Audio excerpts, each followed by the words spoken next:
te fia whaawhelo I atu I lau whaafonga angai le nei fo I tae au ma lo le soifua manuia alo mai o tālala Radio Samoa.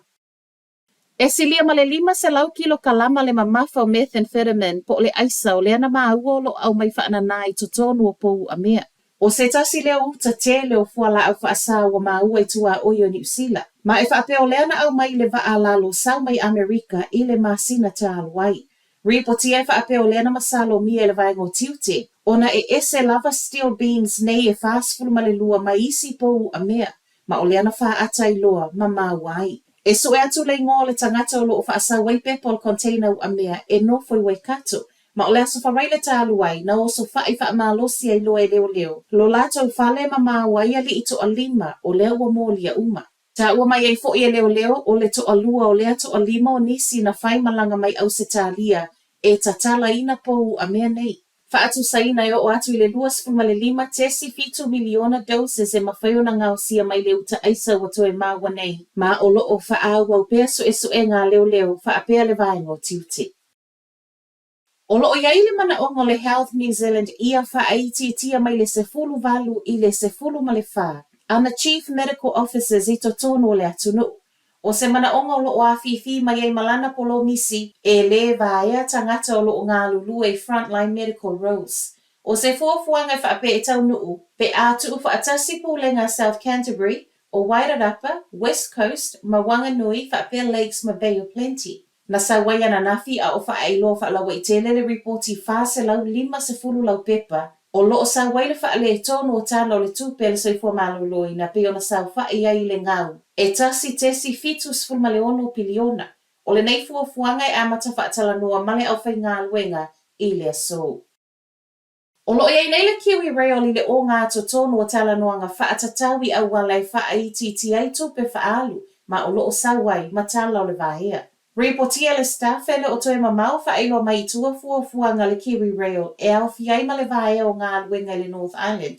Le e au fiai la lai Hamilton, Tauranga, ma Kawerau. O ni fuafuanga lo whaatali le mai a whaamauti no mai ei o whetuna inga wa fuafua Mohawks Bay, Palmerston North whaapele o whai ngā luenga lo o ngā lulu e mole Inter-Islander.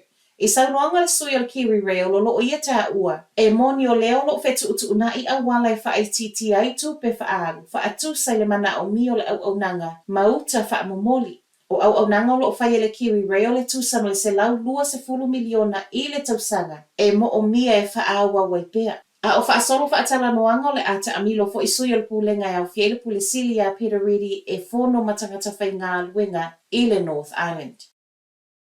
Se fulu whātau sanga le matua o le talavou na sai mai e leo leo I Dunedin o lo o tuua ia na ia whaau o lima I le leo leo o lo o whaia o na tiuti.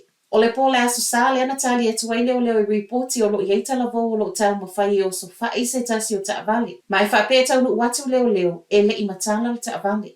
A o whai ei ngā luenga leo leo le se fulu whātau sanga o le ana ia te e na ina le sai mai o ia. Ma whaau o lima I loa I le leo leo. Reportia ele I whaamanu alia le leo leo, ma o le aso ana nafi le ana tūla I eile sefulu whātau sanga I luma o le whaamasinonga o tupulanga talavou I Dunedin.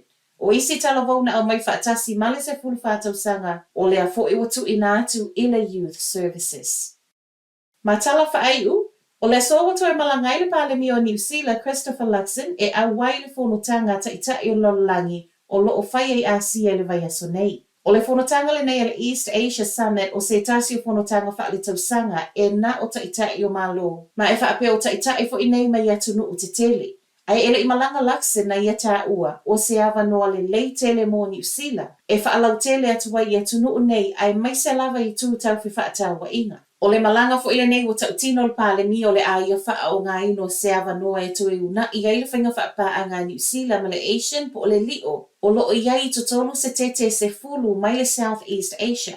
O le isi atu no tele o le a awai le whonotanga I Laos o initia. Ma ana tā ua Luxon o lo o tau mo whai ia maua se taimi e tala noa whaafisanga I ai. E le ngata o le maalienga mō whi whaatawa inga sa o loto o lo o tau mo whai nei le vāua tunu e lua ai whaapea ai mo whai ngā malanga. O Telefonala Radio Samoa, manuia le nei tai au.